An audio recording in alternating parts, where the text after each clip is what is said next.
Está aqui ao vivo em cores, o Padre Jurandir no Tocando de Primeira, 75 anos de paróquia. É desde 1943 a Catedral São José? Então, na verdade a paróquia São José ela foi criada por um decreto do bispo, que era o prelado de Foz do Iguaçu, Dom Manuel Keller, em 8 de dezembro de 1942. Então essa é a data da criação da paróquia, desmembrando-a da paróquia Santana de Pitanga, que é a paróquia mais antiga de toda essa região, que ela foi criada em 1937. Meses depois, então, escolhendo justamente a data do padroeiro, que já tinha aqui a capela dedicada a São José, né? Ela é bem anterior, né? Naquela época, capela de madeira, né? Capela de madeira. Era uma outra capela de madeira ainda, né? Uhum.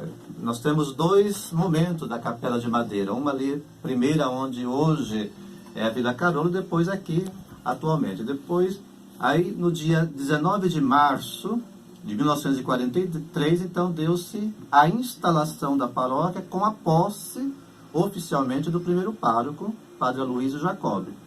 Então nós estamos comemorando nesse dia 19 de março 75 anos da instalação da paróquia São José e a posse do primeiro pároco, Padre Aloysio Jacob.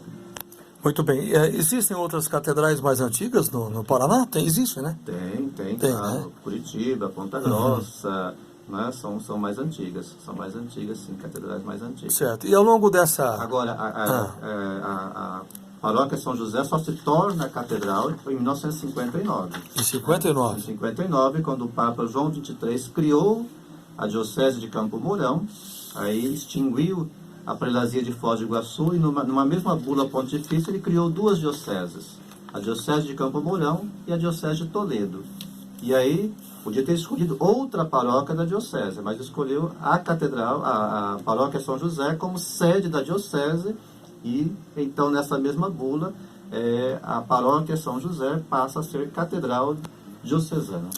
Vendo aqui na história, inclusive no segundo dia da novena, o documentário é muito rico e muito vasto, mas dizia que quando o Campo Mourão, quando foi instalado a Câmara Municipal em 1947, o prefeito era Pedro Viriato de Souza Filho. Campo Mourão contava com a população de 18 mil católicos e 1.000 acatólicos.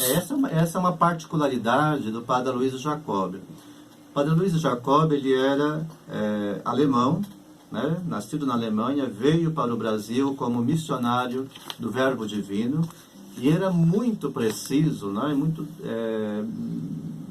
meticuloso, né? Nas suas anotações. Tanto que nós temos o melhor registro que nós temos da história da paróquia São José é do seu período, de 1942 a 1953, porque ele não só registrava muito bem, como ele fazia questão, entre parênteses, de deixar registrado anexos, que eram documentos que estariam no arquivo, que infelizmente depois com o tempo nós perdemos.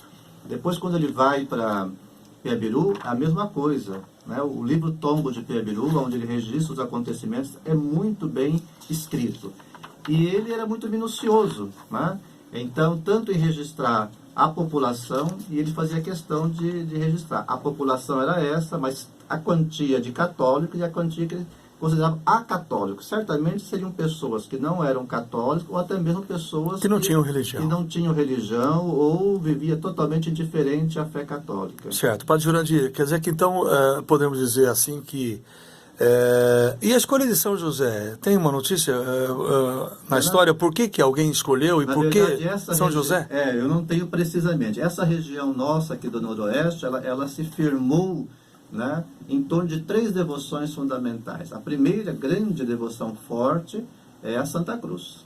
Na verdade, o primeiro espaço que nós temos notícia de onde se reuniam as pessoas era em torno do Cruzeiro Levantado, aonde hoje o Jardim Santa Cruz, onde está a igreja, está aí ainda lá uma pequena gruta. É o marco, né? O marco dos primeiros espaços, né, de devoção em torno da Santa Cruz. Depois, os colonos que vieram da região de Guarapuava e Pitanga trouxeram também, né, essa devoção a São José, né, porque no século XIX, final do século XIX, intensificou-se muito mais a devoção a São José, quando o Papa Pio VII VII, se eu não me falha a memória, né, o proclamou como patrono da Igreja Universal. Então essa devoção, ela se intensificou muito mais fortemente e os colonos trouxeram. E depois a devoção é a Nossa Senhora de Fátima. Né? Já na década de 50 nós temos relatos, né, de procissões feitas, né, para cultuar Nossa Senhora de Fátima, porque dado também, né, a presença da colônia portuguesa muito forte também aqui na região de Campo Mourão.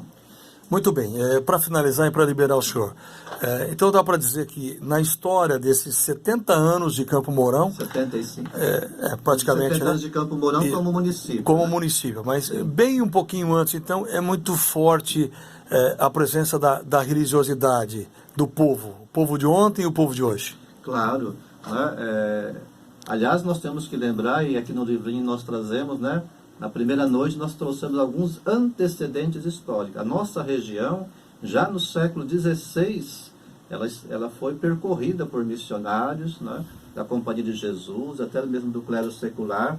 No século XVII se intensificou um trabalho de formação de comunidades em toda essa região, com os indígenas, os missionários, e já vem a devoção, né, a vários santos, como Nossa Senhora de Loreto, Santo Inácio, São José, né, Jesus Maria. Então, quer dizer, a devoção aos santos, ela está intimamente relacionada com o processo de evangelização, aonde chegam, né, os católicos, né, e vivenciam a sua fé. Junto a isso, eles trazem aqueles que foram testemunhas da fé cristã, da fé em Jesus Cristo, tendo como exemplo, e esse exemplo, então, assume essa dimensão devocional.